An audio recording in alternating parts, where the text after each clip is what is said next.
cyane. Yes. Hanyuma akaba ari guturuka muri Rocky Entertainment, akaba ari Rocky Kimomo kirabiranya n'andi mazina menshi cyane agiye atandukanye niko bajya bamwita. Reka kwanza numva ko ari kunyumva neza. Rocky, waba uri kutwumva neza? Takusikia 5 kwa 5. Unanisikia 5 kwa 5 papa? Ya, takusoma kabisa. Oh yeah. Neza Tanzania na za Kenya. Agaswahili kari kumbangukira. Oh. Hahiye koko ni uko bimeze. Ni kwa kwivugira ya Swahili iri sanifu ya? Nile sanifu na bongo kabisa. Na bongo neza cyane. Anyway, once again twongeye kukwakira mu kiganiro The Big Friday Live kuri Radio Kizere mu karere ka Huye. Tugwaye ikaze. Yohana ndabashimiye cyane mubyeyi. Asante sana. Asante sana ya. Hanyuma navuga ko ari umugisha kuba dufite CEO guturuka muri Rocky Entertainment muri rusange. Navuga ko ari imwe muri label yigaragaje cyane muri 2020 bitewe n'abahanzi bagiye babikora neza, ubwo ndavuga nka Papa cyangwa muri rusange n'iki. Hanyuma ndagira ngo tubanze tugaruke kuri Rocky Entertainment muri rusange ya. Ubu ngubu bihagaze gute unageranyije n'ubuzima turimo bwa COVID-19? Mu byukuri muri kubona muri kubibalansinga bigapfa guhura? Ya Rocky Entertainment ikora ibintu byinshi. Yego. Ikora ibintu byinshi. Harimo nari amafilime tubaha, harimo ama video dukora. Harimo kwamamariza abantu, ariko harimo n'uriya muhanzi dufasha. Yego. Ntago navuga ko business igenda neza muri ibi bihe turimo. Yego. Ariko ndumva atari kuri twe gusa, ni ku bantu bose, mu gihugu cyose, n'isi muri rusange. Yego. Ariko uko biri turashima Imana kubera abantu nyine. Ntago navuga ko bimeze nabi pe. Ariko ntago bimeze n'ubundi neza, ni ikibazo rusange, ariko bimeze neza, turacyasaza imigeri. Neza cyane. Hanyuma tukira aho ngaho mu bijyanye na COVID-19, reka tugaruke mu mwaka turangije. Abantu benshi ikintu cyabafashaga kugira ngo bagume muri guma mu rugo neza, nta stress nyinshi cyane, ni zimwe muri filime mwabakoreraga zikabaryohera muri rusange, zigatuma batinuba muri rusange n'iki. Hanyuma abandi bagenda bagaruka kuri filime bavuga bati iyi sector yagasobanuye iri muri sector dushobora kuvuga ko ishobora kuba yarinjije agatubutse mu gihe wenda abandi bari barakubitswe barabuze n'utwo dukiya n'iki. Ndavuga ati wenda uyu munsi kano kantu tuze kugakonfirma koko nibyo iyi sector nibura nkamwe musobanura filime nibura yabashe kuba yabaha akantu muri cya gihe cya COVID-19. Byari bihagaze bite muri rusange? Ubwo urashaka koneranya n'abantu bonarakuze bo batari gukora. Oya, nta mafaranga yari ari murata, cyakora nakomeje gukora kugira ngo abaturage batagira irungu mu rugo. Ariko nta natanu ninjije n'ukuri. Ko ari ukubarimira gusa. Ariko ndashima Imana pe. Imana byagenze neza. Ntago byari ibihe nyine byoroshye. Ariko twabashe gukora nyine turanakomeza. Kandi ikindi nshimira abantu byamaze irungu, ntago ari bisawa nyine umuntu yicaye mu nzu umunsi wose atemerewe gusohoka. Urabizi lockdown yari irenze yari irenze utemerewe gusohoka. Noneho nta n'ikintu ufite byibura uhugiraho kimara ayo masaha ngo wenda ufite nk'agaseru uri burebe ushiduke bwije, uryama ufite ibitotsi. Agasobanuye kafashije abantu benshi pe cyane kabisa. Ubwo twavuga ko ntabwo byari bibi nibura ubugari bw'abana bwabasha kuba bwaboneka. Ubugari bwagiye boneka gake, ariko nata abantu muri kutwumva nta mafaranga yabonetse, ahubwo nimba agasobanuye karakuguye neza muri kiriya gihe muri momo. Bajye banyura mu gikariya. Ariko ntabwo byagenze nawe ahanini cyane. Turashima Imana kandi ko twayirenze neza cyane.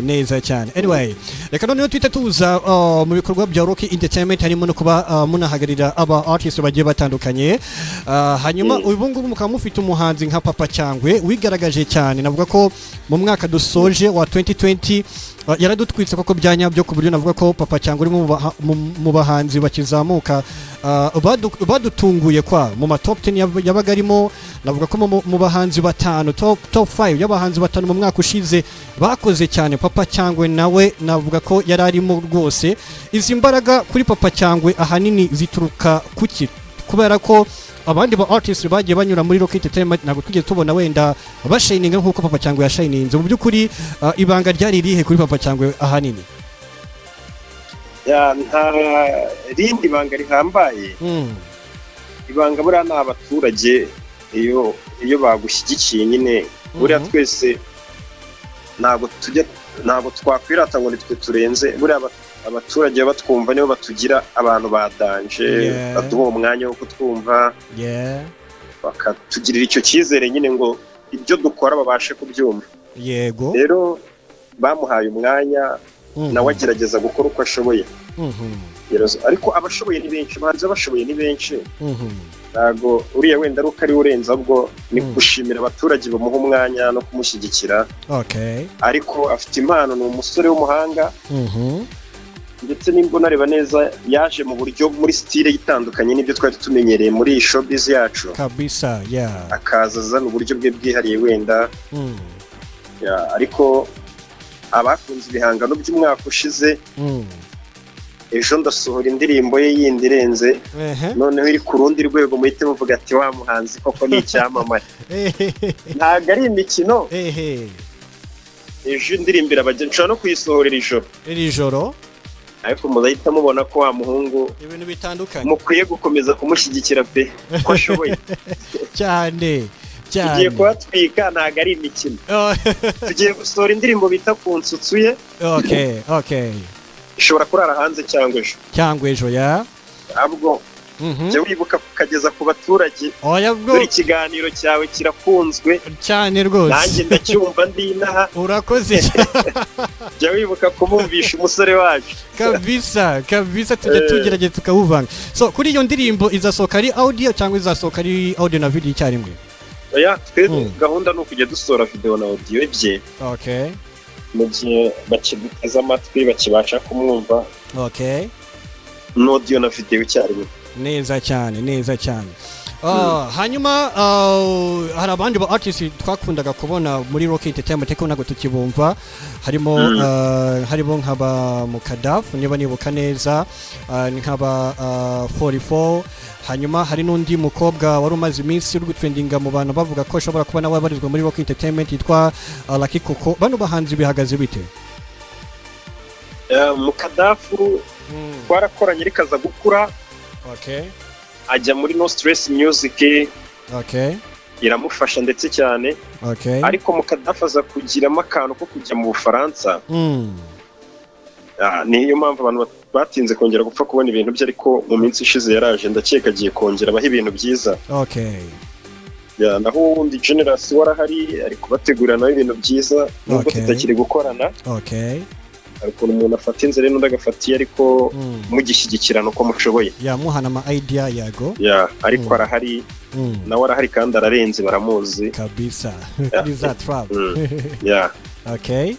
hanyuma Lucky Coco uriya ntabwo ari uwanjye uriya ni umuhanzi ku giti cye nuko nagiye muri video y'abantu bakagira ngo wenda turakorana ariko ni kumwe management y'ikwishyura bakakwifashisha ukajya muri video ye gusa bikarangira neza cyane hanyuma reka twongere dusubire inyuma gatoya wenda turi kugenda tunagana ku musozi kugira ngo tutaza kugufatira wenda time nini cyane n'iki mu mwaka ushize n'ibiri ishize ndakeka 2019 hari igitaramo wigize gukorera hano mu karere ka Huye kiruzura cyane cyangwa se kiritabirwa cyane igitaramo navuga ko uri umwe mu bantu banaciye ako gahigo ko kuba waruzuje sale uri wenyine uri umusitari wenyine none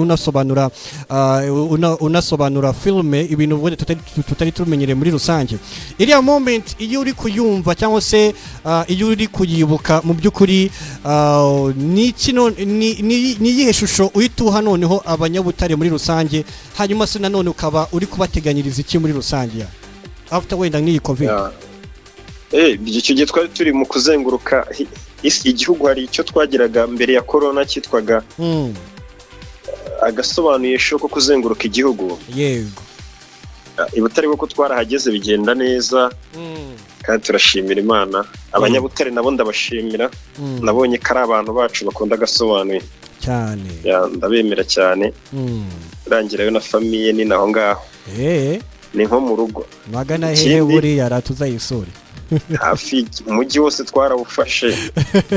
Noneho kindi yego byagendaga neza imbere ya corona, baga amashonkari yarabaga bikagenda neza, nka Musanze kabaza Nyagatare, henshi hagiye hanatukisha cyane kurusha hariya. Ya ariko bigenda neza kandi bagiye bakomeza badushyigikire, badutega amatwi, tubaho ubutumwa bwiza.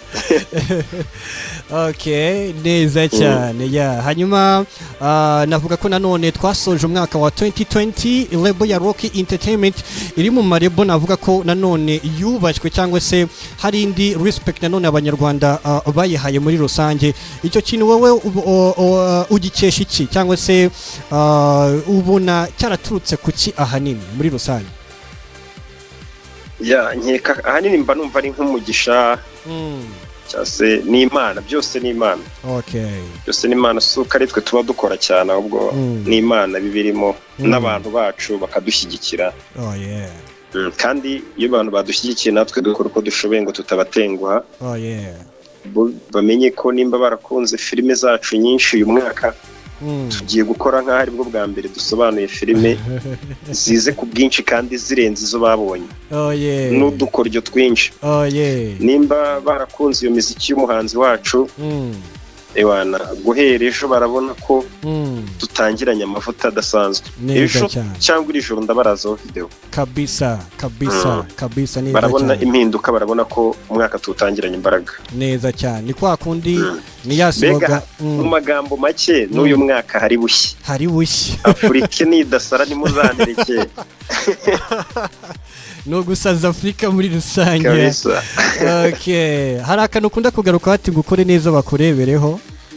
Iryo niryo zina rishya natangiranye uyu mwaka. Sigaye nitwa nkore neza bandebereho. Okay, neza cyane. Hanyuma dusoza n'iki noneho usaba abaduteza amatwi muri kano kanya, hanyuma tunagushimiye no kuba wanaduhaye iyi time muri rusange. Ya dusoza icyo nabwira abantu bacu, Abanyabutare ndabakunda, respect n'abandi bose bari kutwumva. Ya bari kutwumva. Yego. Ndabashimiye kuba baduteza amatwi kandi bakomeze badushyigikire mu bintu byose dukora. Yego. Buriya nibo bantu nyine baba batugeze. Ikindi nabashishikariza gukomeza kumva iki kiganiro n'uyu musaza yitwa Professor. Ekwe. Aratwika umusaza hano natwe i Kigali tuba twarayamanitse. Neza cyane. Reka njye gukora filime z'abantu. Yego wanjye.